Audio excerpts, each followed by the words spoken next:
What's good, everybody? It's your boy Ropes.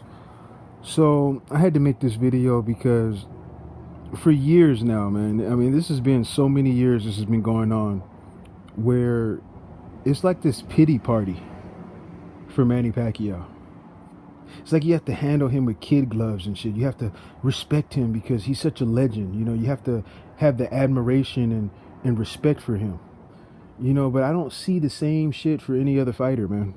I really don't. It's only Manny Pacquiao who you have to handle with kid gloves, and you can't really be brutally honest because if you're honest about your feelings, okay, first of all, it's the way that I feel about Manny Pacquiao. I'm not telling anybody else that they have to feel any type of way. I'm not mad at anybody because they want to be a Manny Pacquiao fan.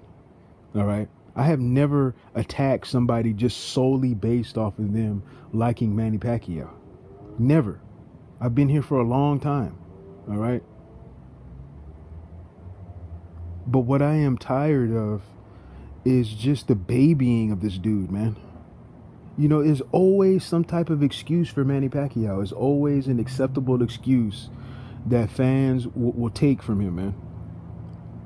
Now, he's 40 years old now. That's the excuse now.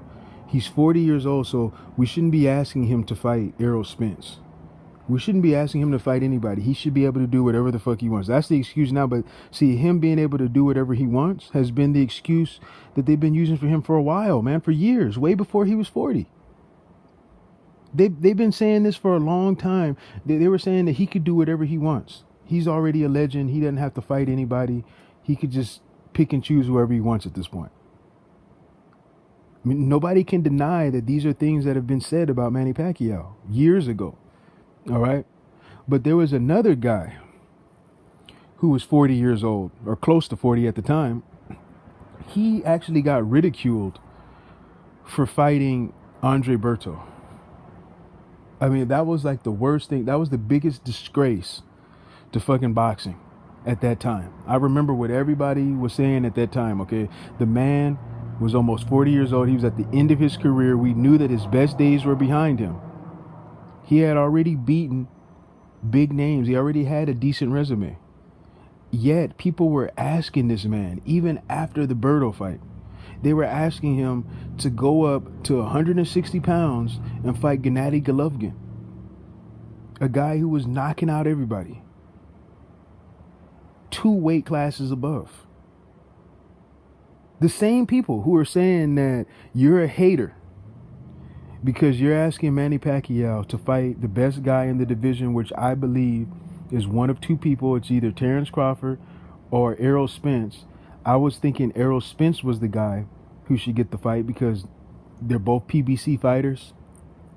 There's no excuses. There's no other side of the street excuses or any of that shit that we have to hear. It could be an easy fight to make. Okay, they were together in the ring after Errol Spence's fight. I was thinking that was the reason. Manny Pacquiao seemed open to it. At least that's what he said. He didn't really look like that, but that's what he was saying. And then he chose Keith Thurman as an opponent after he looked vulnerable against Lopez. This is the guy. He didn't want to fight the guy who looked dominant. He fought the guy who had some issues in this fight, even though he clearly won, okay? And let me just clarify something. Because somebody said that I was straddling the fence on this right here. Okay? I don't think that Keith Thurman at this point is at a disadvantage because of the 2 years off and all of that. I'm not looking at what he did in his fight against Lopez.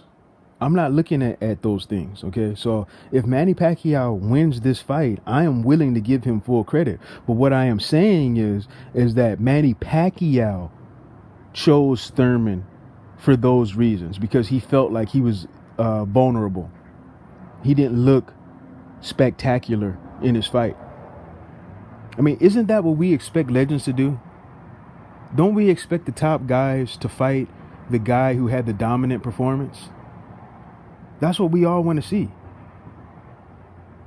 But he chose the guy that he felt to be somebody that he saw something in that he can exploit. All right, and that's why Manny Pacquiao chose that over Errol Spence. Errol Spence, he's been making weight, okay? He has not missed weight once at 147. He is a welterweight, okay? Can he move up? Yes, and he said that he's interested in doing that in the future. All right? But for now, he's in the same weight class as Manny Pacquiao. Why is it such a fucking crime to ask him to fight Errol Spence? Why does he get to be babied like this?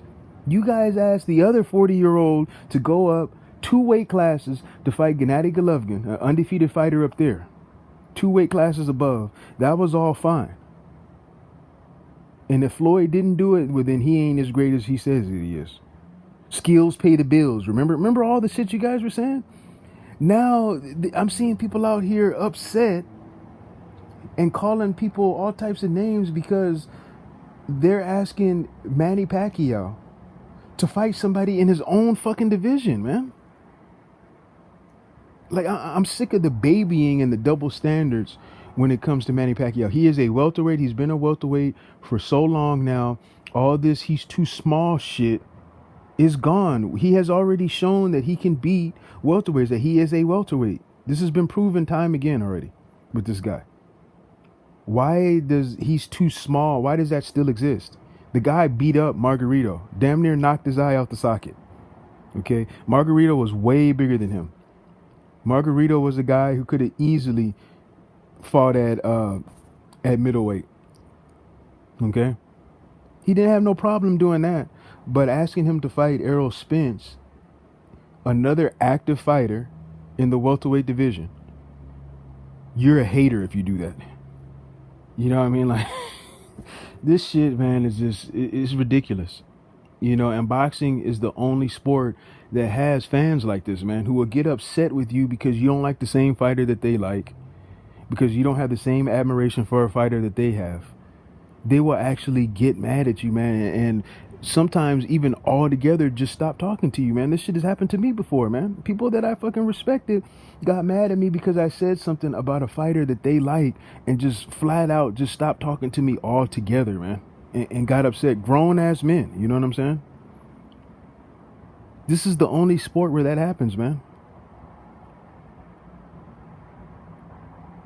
Stop trying to force Manny Pacquiao on everybody, okay? It's okay for you to like Manny Pacquiao. It's okay for you to think that he's the best of the era. Whatever you want, you are free to feel however you want to about the guy. I don't feel the same way. You're not going to change my mind. I am a grown-ass man. I do what the fuck I want to do.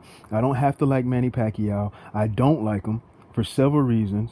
His fans is just a small part of it. That ain't even really the whole reason. It's just throughout the years, all of his fucking excuses and you know, one thing I want to touch on before I end the video, you know, about the drug testing thing. You know, people act like, you know, this came out of thin air. Like, people just woke up one day and just started accusing Manny Pacquiao of being on steroids for absolutely no reason, is what some people will tell you, okay? Now, there are plenty of reasons why people were a little bit suspect of Manny Pacquiao, okay? There's several reasons, okay? But the main one, in my opinion, the one that did it for me, and I'm still one of those guys who are not going to sit up here and say for sure 100% that he was on steroids at one point in his career. But what I'm saying is, at one point in his career, I thought that it was highly probable that he was. All right? And the main reason was all of those stunts that he was pulling about trying to choose dates of when he can drug test and all of that, it just looks sketchy, man. If anybody did that, it would have been sketchy, okay? That goes for any fighter. All my favorite fighters in history, if they did the same thing, I would be suspect of that. It's like, why do you need to choose dates and say, okay, well, I can do random, but I can't do it, 20 days before the fight and all of that? That's suspect, man. How can anybody look at that and say that if somebody is suspect of Manny Pacquiao for that fucking reason, that they're just a hater? It's just dumb, man, to assume that. But anyway, man, that's my thoughts on it. You guys leave your comments. I'm out.